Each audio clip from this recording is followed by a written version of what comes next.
What is going on, guys? It's your boy Kybalord, and I'm back with another Sky Striker video. Now, in this video, I am bringing you my locals report. I did take, obviously, Sky Striker last weekend at locals, and we managed to secure 5th place.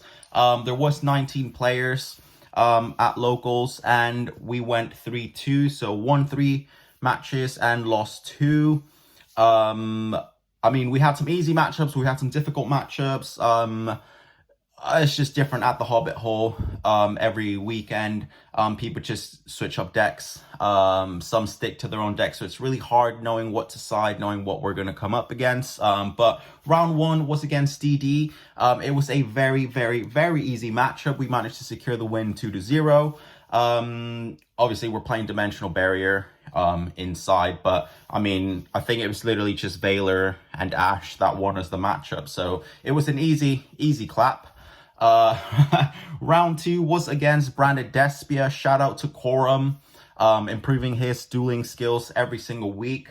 So we faced our boy Quorum, who shout out to him again because he's going to be playing Sky Striker soon. So big king energy right there. So yeah, we played Quorum's Branded Despia. He did have his game 1. Unfortunately, we didn't have any outs to his board, so and we bricked a bit, so game 2 we had him. I believe we locked him into Mystic Mine, which is, I mean, our go-to. And game 3 we managed to secure the win. Actually, game 2 he brought out what is that card called? Guardian Chimera or Dragon Chimera. It was very difficult to out it because we couldn't target it with anything as he had Poly Engrave, and unfortunately I wasn't siding or main decking DD Crow, so there was no way of getting over him. But he was locked into Mystic Mine, and then he tried, he fusioned it off to basically try and match the same number of monsters that I did, so that helped us win. Game 3, I managed to Shark Cannon his Ash Blossom and then basically go full Hulk combo and OTK. Round 3 was against Punk Therion Adventure. I believe they had Adventure as well as Jordan. So it was a very difficult matchup. It was honestly my very first time playing against them. I have no clue what they did. As I am very lazy and I don't really look up archetypes or read the cards to see what they do. So I had no idea what they did. So they just kept spamming. And like always, we didn't see our side cards and we didn't draw any hand traps, so we managed to lose that, sadly, 2-0. The round after that was a toss format matchup. We came up against Salaman Great, and it was a newcomer to our locals, so Steven, welcome to the Hobbit Hole. But we managed to secure the win 2-0. It was honestly, I really enjoyed the matchup as it just gave me 2019 flashbacks. Obviously, Sky Striker is a bit stronger than Salaman Great now. He was playing Heat Soul. But as I said, we managed to secure the win 2-0.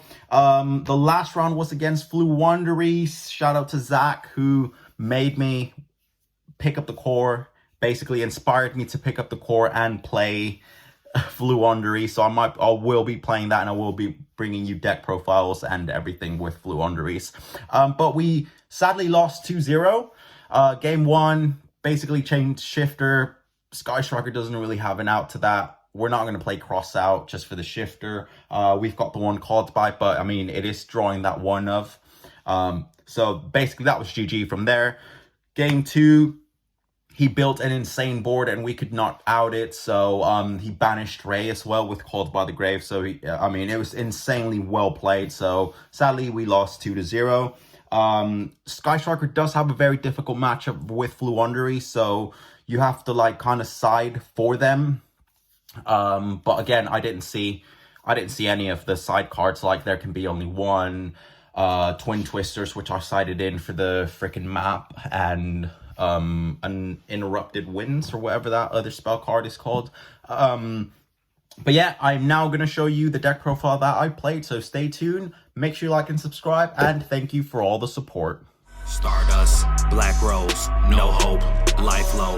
Alright, I'm set, I got my deck. I'm about to head to my homie crib next. I got a brand new combo with some chicks. I'm about to burn them for 8,000 quick. Got it on standby so you can't draw. Main face ain't shit, go to your school phase, that mean you lost. That's how it be. So it was a pretty standard list, pretty standard ratios, the 3 Ray. I'm going to go through this quickly, just because you already know what the cards do. and the ratios that you have to play. So it was the 3 Ray, the 2 Rose. I see a lot of people playing just the 1. I'm still opting for 2 because I really want to have either drones, Rose, or Ray in my opening hand all the time. So I kind of get nervous when I don't. Especially because this is a go second deck. I know we're playing Demise of the Land. I know we're playing Mystic Mine. And a lot of people are opting for going first, but I am still wanting to go second, just because if we go first with Sky Striker and if we brick, that is GG, like literally GG. This was a new addition. Someone actually commented this on my last video, or they messaged me on IG and told me, yo, you need to main deck Drolling Lockbird. It ends turns. It's basically GG for a lot of decks currently. Honestly, I am still gonna play Drolling Lockbird, but it's probably gonna get moved to the side deck. I didn't really need it. I didn't use it at all this past weekend, so I think it could have been something better, a better hand trap, or more spells, or maybe some traps. But that Drolling Lockbird's definitely gonna go to the side deck. The 3 Veiler. People are cutting this to 2. Obviously, if you're playing the Theorem package, if you're still playing Adventure. I'm still on 3 because, again, we want to see hand traps. We want to see pieces to go into our Halt combo and try and OTK as soon as we can. So, the 3 Veiler. Ash Blossom. I mean, best hand trap in the game. Absolutely best hand trap in the game. That's not leaving the main deck at any time. We're playing the 3 Infinite Impermanence for our last hand trap. Really good card. It honestly won me matchups, negating normal summons. I believe versus Corum and his Despia, branded Despia. I did Imperm the Aluber, and he basically, I think that's all he had. So it was basically GG from there. So you can never go wrong with Imperm. I have thought about Chalice, but I mean, Sky Striker has problems with dealing with high attack monsters. So, I mean, Imperm and Veiler, we've got basically 6 monster negates. For a spell, the most hated card in Yu-Gi-Oh! Since it's released, 3 Mystic Mine, and to add to that, the 3 Demise of the Land. My prediction is that Konami will not ban Mystic Mine. They're going to hit Demise of the Land, because obviously, as soon as your opponent special summons, quick play, activate it directly from deck. Another way to get into our Mystic Mine, the 1 Metaverse. And the 1 Terraforming. So we technically have 1, 2, 5 ways of getting into our Mystic Mine. So basically, we won how many matchups?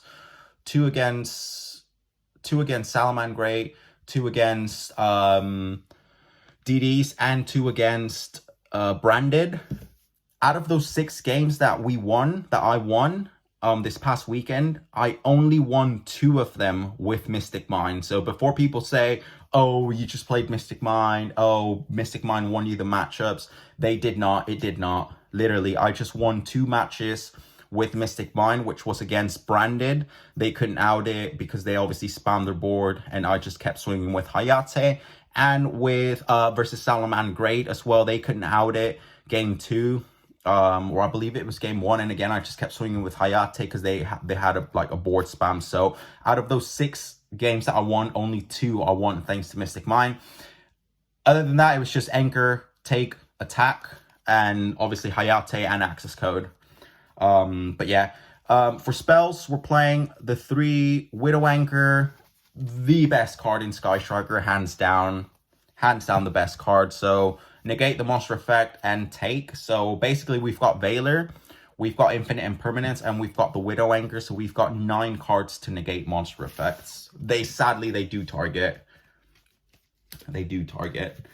So the 3 Widow Anchor, the 2 Afterburners. In my deck profile, I was playing 3 Raigeki, but I don't know. I feel like Raigeki is a side card. But Afterburners, you can search it off. Basically, engage if you need it. You can dump it with Hayate, take it with Shizuku, bring it back with Kagari. So I just think in Sky Striker, Afterburners is like a better sort of Raigeki, because if you've got those spells engraved, you can also pop a back row.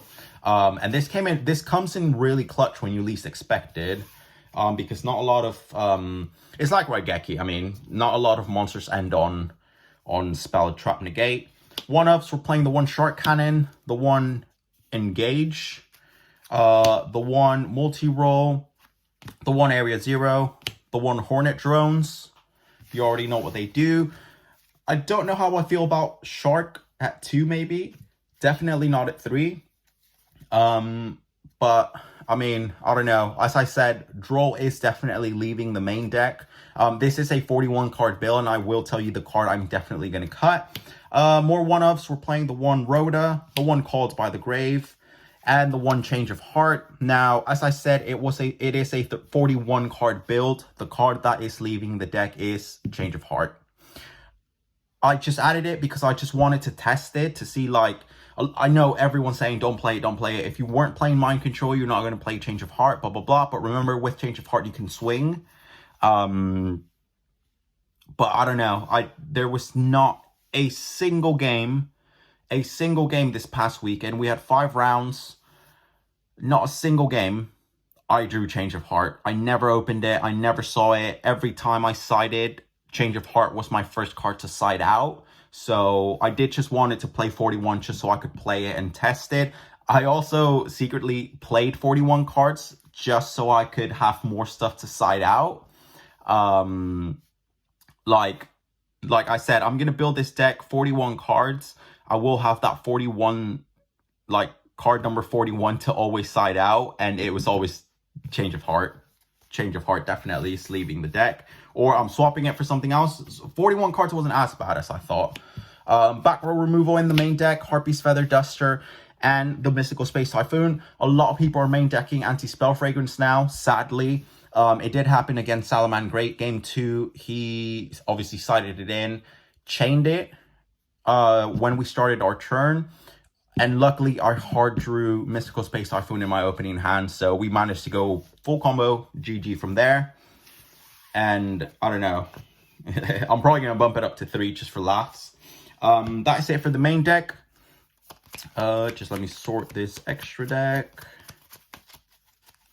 So, extra deck, standard, 3 Hayate, 3 Kagari, 3 Shizuku. Move those up. 3 Shizuku, move those down. 3 Shizuku, 1 Kana, 2 Zeke. I've already explained why we're playing the 2 Zeke. If we want to get rid of what we Widow Anchored, we want to link into Zeke. And there has been a lot of situations for me where I've been needing a second Zeke to link off what I've anchored rather than just giving it back to my opponent. So definitely a second Zeke. And we're playing our main combo, which is Hulk, Celine, and Access Code Talker. So if you don't have Access Code Talker, you can opt for a lot of people are playing it. I mean, I'd recommend getting an Access Code Talker. It's just an insane card. But if you don't have it, just play the Utopia double combo. It shouldn't be very expensive. Not as expensive as Access Code Talker, but definitely get Access Code Talker. The side deck, 3 Nibiru. Honestly, never came up. I did side this in, but I just never saw it, never played it, and didn't desperately need it. 2 Raigeki, that always got sided in. Twin Twisters always got sided in. 3, there can be only 1. I did side this in against Salaman Grey. I sided in against Fluwandries. I just never saw it. It just wasn't a good weekend for seeing our side deck cards. Dimensional Barrier, I cut down to 2. Why? Because literally there was only 1 Branded Despia player at our local, so there's no point playing it at 3. I mean, we've got Sword Soul players and stuff, but there is still ways of doing stuff against them. Dimensional Barrier, I think 2 was fine, perfectly fine. I always drew it when I needed it. So this card was Absolute Spice, which was different dimension ground, ends turns for people that need stuff in their graves. So obviously nothing, it does nothing against Blue Wandery. So it's just really good. It is really good against decks that need stuff in their graveyard. But yeah, the side deck is definitely going to change. I'm going to change some things in the main deck, and hopefully next locals I will take Sky Striker again, and I will give you guys another update.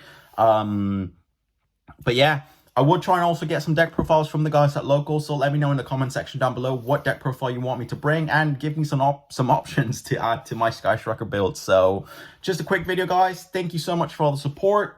Make sure you like and subscribe, and you already know that Sky Striker best deck, baby. Kyber Lord out.